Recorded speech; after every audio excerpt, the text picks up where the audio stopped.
ನಿಮಗೊಂದು ಪ್ರಶ್ನೆ, ಒಂದು ಬಿಸ್ನೆಸ್ ಯಾಕೆ ದೊಡ್ಡದಾಗುತ್ತೆ? ಹೆಚ್ಚು ಹೂಡಿಕೆಯಿಂದನಾ, ಹೆಚ್ಚು ಬ್ರಾಂಚ್ಗಳಿಂದನಾ? ಅಲ್ಲ, ಹೆಚ್ಚಿನ ಜನರು ಮನಸ್ಸುಗಳನ್ನು ಗೆಲ್ಲೋದ್ರಿಂದ. ನಮಸ್ಕಾರ, ನೀವು ನೋಡ್ತಾ ಇದ್ದೀರಾ ಸುಮನ್ ಟಿವಿ ಬಿಸ್ನೆಸ್. ನಾನು ನಿಮ್ಮ ಮಹೇಶ್ ಎಂ ದಂಡು.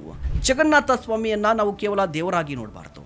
ಪ್ರತಿ ವರ್ಷ ಅವರ ರಥ ಹೊರಗಡೆ ಬರುತ್ತೆ, ಎಲ್ಲರ ಬಳಿಗೂ ಹೋಗುತ್ತೆ, ರಾಜನ ಬಳಿಗೂ ಹೋಗುತ್ತೆ, ಸಾಮಾನ್ಯನ ಬಳಿಗೂ ಹೋಗುತ್ತೆ, ಯಾವುದೇ ಭೇದವಿಲ್ಲದೆ ಬರುತ್ತೆ. ಅಲ್ಲಿಯೇ ದೊಡ್ಡ ಬಿಸ್ನೆಸ್ ಸೀಕ್ರೆಟ್ ಇದೆ. ದೊಡ್ಡ ಬ್ರ್ಯಾಂಡ್ಗಳು ಜನರು ತನ್ನ ಬಳಿಗೆ ಬರುವವರೆಗೂ ಕಾಯೋದಿಲ್ಲ, ತಾನೇ ಜನರ ಬಳಿಗೆ ಹೋಗುತ್ತೆ. ಅದೇ ಲಾರ್ಡ್ ಜಗನ್ನಾಥ ಮೈಂಡ್ಸೆಟ್. ಲಾರ್ಡ್ ಜಗನ್ನಾಥರಿಂದ ನಾವು ಕಲಿಯಬೇಕಾದ 5 ಅಂಶಗಳು. First, go the people. Jagannatha Swami ರಥ ಎಲ್ಲರ ಬಳಿಯೂ ಹೋಗುತ್ತೆ, ಅದರಂತೆ ನೀವೇ ಜನರ ಬಳಿಗೆ ಹೋಗಿ, ಆಗ ನಿಮ್ಮ ವ್ಯಾಪಾರ ಒಂದು ಬ್ರ್ಯಾಂಡ್ ಆಗುತ್ತೆ. 2, build for every one.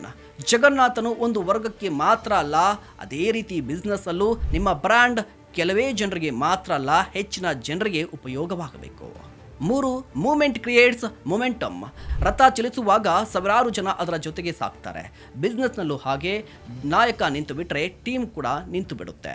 4, simplicity wins arts. Jagannath ಸ್ವಾಮಿಯ ರೂಪ ತುಂಬಾ ಸರಳ, ಆದರೆ ವಿಶ್ವದಾದ್ಯಂತ ಕೋಟ್ಯಾಂತರ ಜನರು ಅವರನ್ನು ಪ್ರೀತಿಸುತ್ತಾರೆ. ಅದೇ ರೀತಿ ಬಿಸ್ನೆಸ್ನಲ್ಲೂ ಕೂಡ ಸರಳ ಪ್ರಾಡಕ್ಟ್, ಸರಳ ಸೇವೆ, ಸರಳ ಸಂವಹನ ಇವೇ ಹೆಚ್ಚು ಕಾಲ ಉಳಿಯುತ್ತೆ.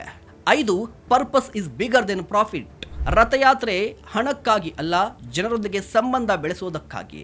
ಬಿಸ್ನೆಸ್ನಲ್ಲೂ ಹಾಗೆ, ಲಾಭ ಮುಖ್ಯ, ಆದರೆ ಲಾಭಕ್ಕಿಂತ ಜನರ ಜೀವನದಲ್ಲಿ ನೀವು ತರುವ ಬದಲಾವಣೆಯಿಂದಲೇ ಬ್ರ್ಯಾಂಡ್ ಹುಟ್ಟುತ್ತೆ. ನಿಮಗೊಂದು ಬೆಸ್ಟ್ ಎಕ್ಸಾಂಪಲ್ ಹೇಳ್ತೀನಿ. ಸ್ಯಾಮ್ ವಾಲ್ಟನ್ ಅವರು ಮಹತ್ವದ ತತ್ವಗಳನ್ನು ನಂಬಿದ್ರು.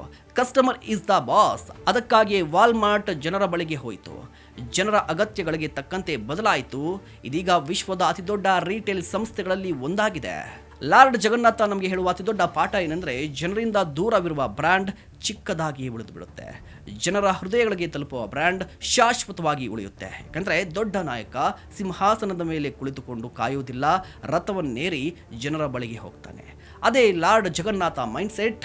ನೀವೇನು ಹೇಳ್ತೀರಾ? ಕಮೆಂಟ್ ಮಾಡಿ. ಇಂತಹ ಮತ್ತಷ್ಟು ಕಂಟೆಂಟ್ಗಾಗಿ ನೋಡ್ತಾ ಇರಿ ಸುಮನ್ ಟಿವಿ ಬಿಸ್ನೆಸ್.